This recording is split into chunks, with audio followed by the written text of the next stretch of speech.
This is QTV Midday News, coming to you from our studios on Caraba Avenue. I am Ansmane Sonyase. 6 years after he was killed by state agents of the Jammeh regime, political activist and former UDP National Organizing Secretary Ibrahim Sandeng was accorded a state funeral and burial on Tuesday. The Gambia Ferry Services is set to introduce new service tariff for passengers, vehicles and goods, according to the General Manager of the Gambia Ferry Services. The Gambia Chamber of Commerce, Industry, Agriculture and Employers Association, GCCI, launched the 16th edition of the Trade Fair Gambia International on Tuesday at its Kedjula building in Bijilo. And the Sare Gubu Students Association held the 9th edition of their annual community sensitization on Saturday on the theme, Environmental Conservation is Everybody's Business. In international news, Myanmar authorities have sentenced over 100 Rohingya for attempting to travel to Malaysia without legal documents. So stay tuned as we bring you more on these and other stories.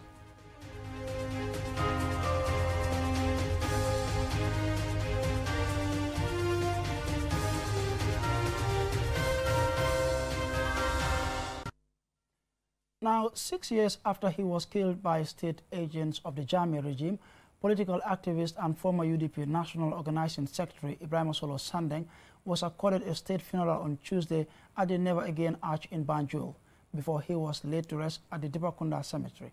More in this report. The sight of his coffin draped in the national colors at a state funeral and a dignified burial finally ends another chapter in his family's long yet painful journey to closure. Born on the 1st of January 1959, the late Ibrahim Sandeng gained political prominence in the early days of the UDP and remained one of the party's most popular and respected members until his arrest, detention, and gruesome torture to death by state agents in April 2016. His only crime was being part of a peaceful march for electoral reform. Today, preceded by a state funeral attended by family members, senior cabinet ministers, the mayors of Banjul and KMC, political party leaders and National Assembly members, Solo is finally accorded a dignified burial by his loved ones and the state. Led by the police band, his remains were taken from the mortuary to the Never Again Arch, which ironically was constructed as a monument to his oppressors after his family members were allowed to pray for him for the final time. At the state-sanctioned funeral, an emotional Usainu Dabo, Secretary General and leader of the United Democratic Party, described the late Solo Sandeng as a selfless patriot whose legacy, love for country and sacrifice will forever be remembered. He also used the occasion to reinforce calls for the institution of good electoral laws which Sandeng died for. If he believed something needed to be done, he would first try to do it before asking anyone else. Nothing stands out more in the life of Solo than the immense courage that lay beneath his humble disposition. He, like most Gambians who lived under the tyranny of Yahya Jammeh, was very conscious and aware of the death, torture, and disappearances that were the hallmark of that cruel regime. The Attorney General and Minister of Justice said Solo should be remembered and celebrated by all Gambians. He says Sandeng's sacrifice inspired government's TJ process and all other reform processes currently ongoing, adding that going forward, Gambians should work together to ensure that Mr. Sandeng's dream for electoral reform becomes a reality for all. Today, irrespective of our political affiliations and differences, and after 6 long years, we as a nation are gathered to finally give Solo befitting burial he deserves. I therefore, on behalf of His Excellency, the President, and on behalf of the government, once again wish to extend my condolences to the Sandeng family, friends, loved ones, and everyone who is here to remember and honor him. His son Mohammed Sandeng and Chornogay, a poet, delivered moving tributes to a man they both described as a symbol of resistance against the Jammeh dictatorship, and made calls for more national efforts to strengthen democracy and make real the ideals he sacrificed his life for. Solo Sandeng, our father, cherished and loved us beyond anything that may exist. We live with the sorrows and the hardships of the loss of our father.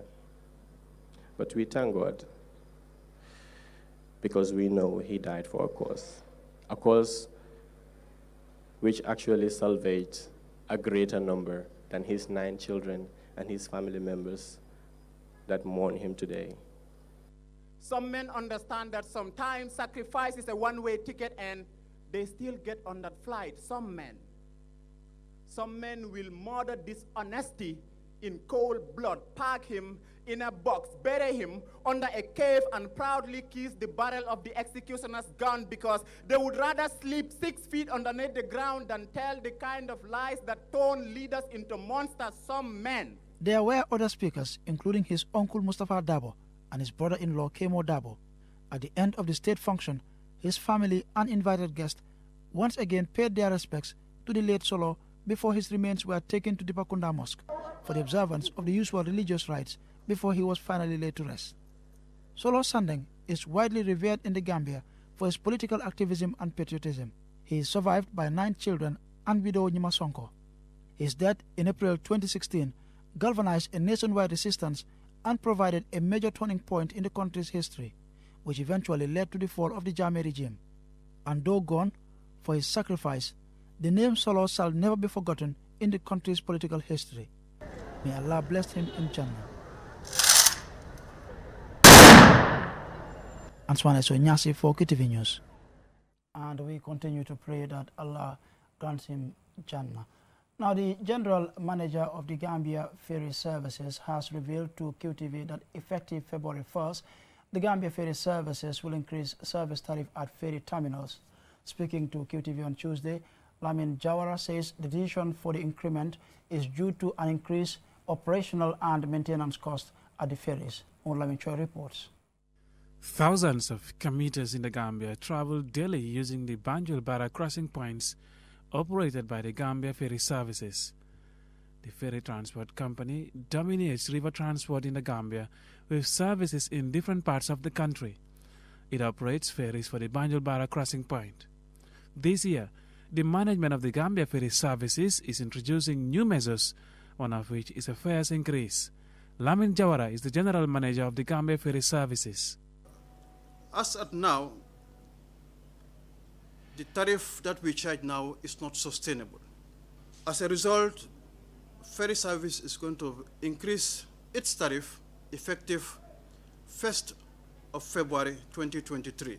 Though the decision to increase fares will not be pleasant news for customers, the Gambia Ferry Services considers it a prudent measure for the sustainability of its services amidst increasing operational and maintenance costs. You will agree with me that most of the spare parts that we use on the ferries are ordered from overseas. And because of the global economic situation, as well as the war in Ukraine and Russia, have increased the cost of shipping. As a result, cost of production have also increased. So because of that, operational cost of the shipping industry in general have increased. The ferry service in Gambia is no exception. The increment in the fares is not across the board as it targets passengers and vehicles. Part of the current tariff is designed to remain unchanged. We are sensitive in what we increase and what we do not increase. Vehicles from Banjul-Barra, salon cars and 4x4 are increased, but trucks and heavy freight are not increased. Passengers have been increased from 25 to 35. But then freight that has to do with food commodities will remain the same. Among the new measures by the Gambia Ferry Services is the introduction of a premium service for vehicle owners for priority crossing at a cost of $1,500. We have just launched a new service. It is a premium service. It is to ensure that people who pay for the service cross with the next available ferry. This service is available to all the customers. It is a limited service because only 6 premiums are allowed per ferry. With these new measures, the Gambia Ferry Services is placing an emphasis on sustainability of its services for the population. For customer satisfaction, this must go in tandem with improved service delivery, which is a necessity in their transportation experience using the service of the Gambia Ferry Services. The Gambia Ferry Services General Manager has also given the reassurance that this is being considered as a priority for its customers. Mahmoud Lamin Choi, QTV News. The Gambia Chamber of Commerce, Industry, Agriculture and Employers Association, GCCI, launched the 16th edition of the Trade Fair Gambia International on Tuesday at its Ker Jura building in Vigilo. Loliam Kamara tells us more. GCCI officials, partners and members of the GCCI business community gathered to witness the official launching of the 2023 Trade Fair Gambia International, scheduled to run from the 18th of February to 19 March. The theme for this year's trade fair is Connecting Business for a More Resilient Economy. Teresa Jara is the Director of Operations at GCCI. We will have over 450 stalls, almost 500 stalls to be exact.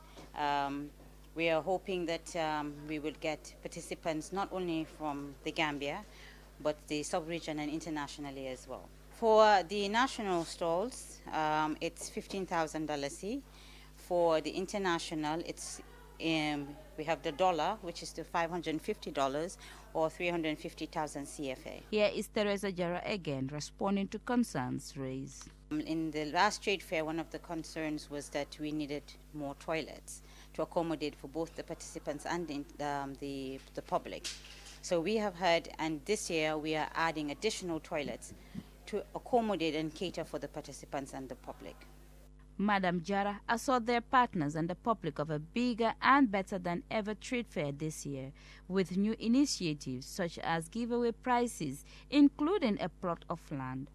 Saul Fraser, the chairman of the GCCI's Trade Fair Committee, pointed out that GCCI is committed to ensuring ease of access to market, creating networking opportunities and visibility for SMEs and entrepreneurs in the continent, thus making the event more important than ever. GCCI remains and will continue to support young entrepreneurs to exhibiting their full potentials through contributing their quotes in the national development of our country.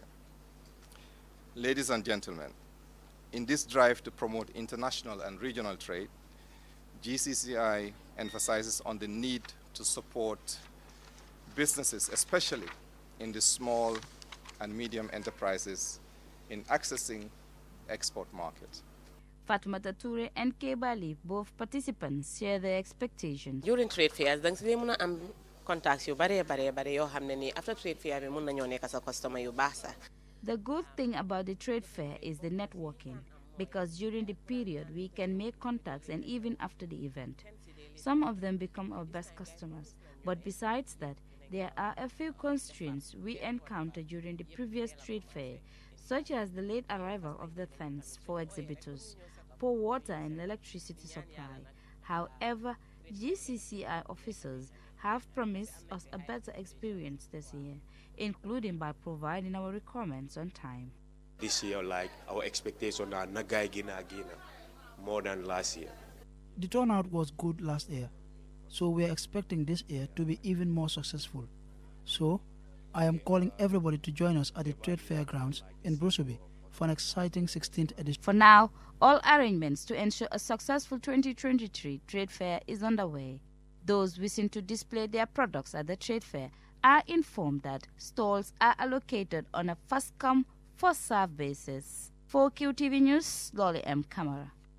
And that report there by Lolly M. Camara will lead us to the commercial break, but we will be right back. Gambia's trusted network, QCell continues to provide the fastest and most reliable internet service in the Gambia. With 4G plus internet speed, you are guaranteed fast and reliable internet anytime, anywhere with QCell. Get a QCell SIM card now at any of our customer care centers and enjoy the fastest 4G internet in the Gambia. For more information, call our customer care on 111. QCell, Sunyubus, we innovate, others follow. Good news from the Gambia's premier certified auto mechanic garage, Espas Motors. Have you been having trouble with your vehicle? No worries, Espas Motors have got you covered. This December to January, drive right to Espas Motors for your general diagnostic at a very affordable price. we diagnose coolant level, battery life, power steering fluid and brake fluid, timing belt checks, suspension checks, tire check, brake pad checks, engine and transmission leaks, transmission, light checks, headlight, signal brake, parking lights. Drive in and drive away with the confidence that all your car issues have been solved. So what are you waiting for? Rush now. For a great deal, we are located at Bertil Harding Highway, opposite Kotu Power Station. Espas Motors, the nation's premier certified auto mechanic garage. Call us on 352222 353-4444. Espas Motors.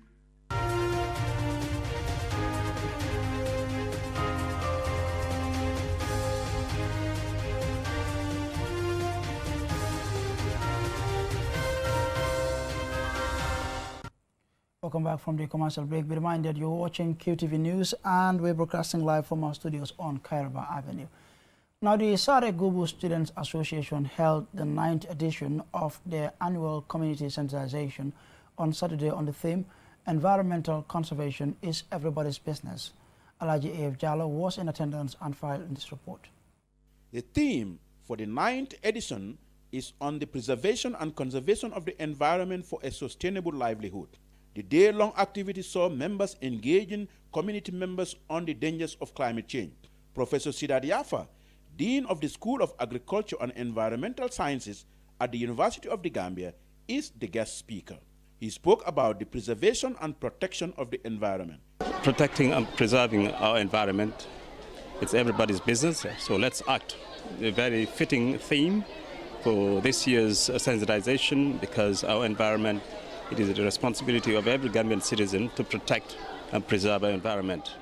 Because we have this climate change, because of the destruction of our environment, for example, our forest cover. As an example, we have an increase in climate change impacts, for example, in droughts, in floods, very occurring every year, very prominent, throughout the year in the Gambia. It affects crop production, it affects livestock production, on which people live for their survival, for their lives and livelihood. So that's why it's very important. It is the responsibility and the business of every Gambian citizen to protect that environment. Mohamed Esba, the president of Sare Gubu Students Association, highlighted the objective of their organization. This association is to give back to our community. This is an annual thing. We come back to the community, sensitize our people on various sectors, ranging from health, law, education, business and other sectors that we, these members of Sare Gubu Student Association, are engaged in. So to this, we seems it is necessary to come back and give back this to our community. So this is the reason why we are doing this. Basiru Ba, a legal officer at the National Human Rights Commission and a member of the association, said the program is to remind people about their obligation and responsibility towards the environment. Yes, we have observed around the area that there has been a lot of bushfires, a lot of timber felling, a lot of charcoal making, and I realized that some of the activities may not be legal in terms of our law, and I saw it as an obligation, or the student association saw it as an obligation to at least talk to the people so that they know what is in the law and try to avoid breaching the law. So that's why we came up with a topic, law-related, so that I will talk to my people directly and tell them what is legal and what is not legal in terms of the conduct towards the forest. Honorable Sidi S.K. Njai, the Deputy Speaker of the National Assembly, also had this to say. The topics that are discussed here, education, retentions and enrollment, afforestation, environment, it's key in socio-economic development of any nation or any society. And I want to commend the organizers for this laudable initiative and to encourage them to continue such a worthy cause. Once among the high school dropout community, Sare Gubu Students Association has contributed immensely in the enrollment and retention of students in schools in their community. The association's Give Back initiative has promoted health, education, agriculture, business, and other developments for the community. Reporting for QTV News, I am Alaji A.F. Jallo. Now, a fire outbreak on Saturday afternoon consumed 5 apartments at a compound in Bundung. Though there were no fatalities, The family has lost all their belongings. Loliam Kamara visited them, and this is her report. The fire consumed $70,000 cars, food items, furniture, freezers, and clothing, among other valuables. Mohamed Fati, the landlord, stated that the cause of the fire is suspected to be linked to an electrical fault.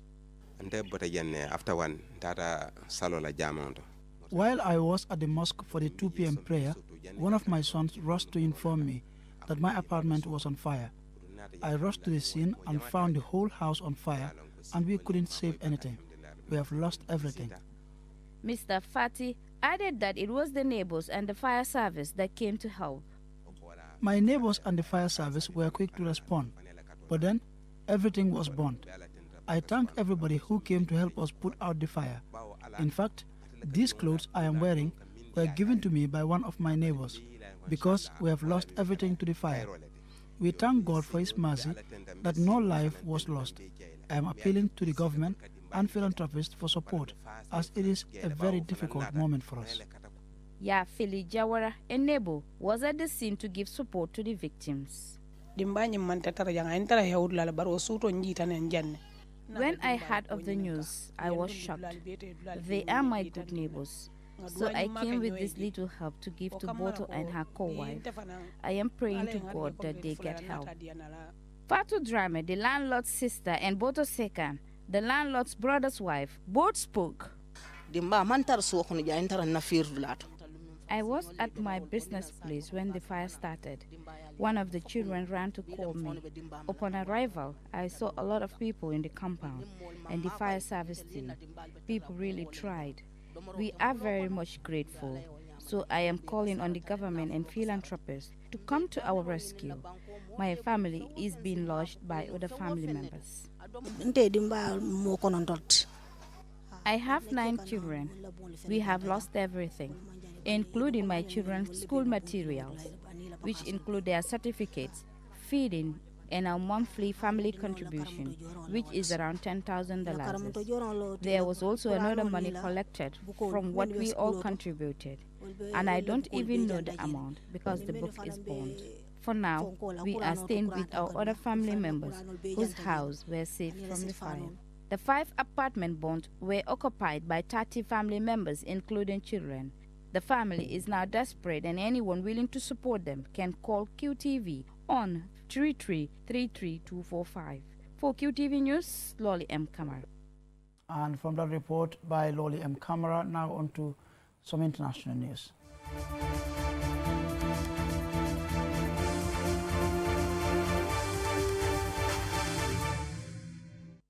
Myanmar authorities have sentenced over 100 Rohingya, including children, to between 2 and 5 years imprisonment for attempting to travel to Malaysia without legal documents. Julian Jai picks up the rest of that story. The group were arrested last month in the southern Ayajawardi region and sentenced on January 6th, according to a report by the Global New Light of Myanmar, which cited local police. The children were transferred to a youth training school near commercial hub Yangon on January 8, the newspaper reported without giving further details. The report referred to the group as Bengalis, using a pejorative word for the Muslim minority who are denied citizenship in Bondi's majority Myanmar and often require permission to travel. A military crackdown in Myanmar in 2017 sent hundreds of thousands of Rohingya fleeing into neighboring Bangladesh with harrowing stories of murder, rape and arson. Thousands of Rohingya risk their lives each year, making perilous journeys from camps in Bangladesh and Myanmar to reach Muslim-majority Malaysia and Indonesia. On Sunday, a wooden boat carrying nearly 200 Rohingya refugees, many of them women and children, landed on Indonesia's western coast, the 5th to arrive since November, according to authorities. More than 2,000 Rohingya are believed to have attempted the risky journey last year, according to the UN's refugee agency, UNHCR. The Gambia, with support of the 57 members of the Organization of the Islamic Cooperation, filed a case against the government of Myanmar in 2019 at the United Nations top court, the International Court of Justice, claiming that the Southeast Asian country violated the Convention on the Prevention, and punishment on the crime of genocide, a treaty which 152 countries have signed, including Myanmar in 1956. The Gambia argues that Myanmar's violence against its Rohingya minority violates the treaty and amounts to genocide. The Gambia brought the case under Article 9 of the Convention, which allows disputes between parties relating to the responsibility of state for genocide to be submitted to the ICJ. In response, the ICJ issued an order on January 23, 2020, directing Myanmar to take all measures within its power to prevent the commission of acts defined in the Genocide Convention, including by ensuring that its military and any irregular armed units refrain from committing these acts. The court also ordered Myanmar to take effective measures to prevent the destruction and ensure the preservation of evidence related to the ICJ proceedings. Finally, it directed Myanmar to submit regular reports concerning the measures it has taken to comply with the order. After argument and counter-argument between Myanmar and the Gambia, in July 2022, the court rejected Myanmar's objections to the Gambia's right to file the case against them. These latest incidents shows the government of Myanmar continues to make life difficult for the Rohingya minority Muslims. For QTV News, I am Julden Jai. That is all we have for you in this edition of the news. Do join us at 8 p.m. for more news. Until then, thanks for watching.